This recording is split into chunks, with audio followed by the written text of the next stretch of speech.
If you guys are doing any yard work and you run into a bunch of bees, and what looks good, this works great.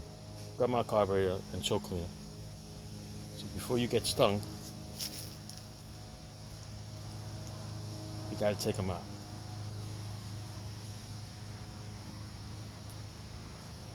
See one right there. It's one in a hole in the air conditioning. Shit.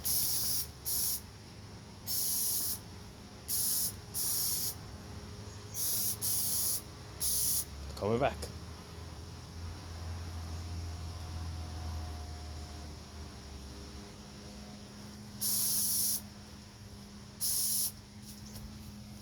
See, it kind of stuns him a little bit.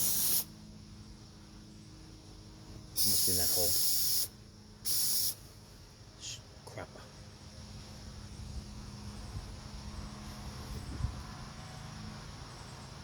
I don't want them around.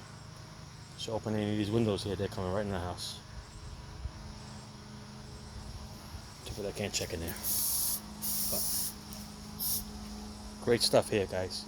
Gumout Carb and choke cleaner. Who says you can't use automotive stuff for pests?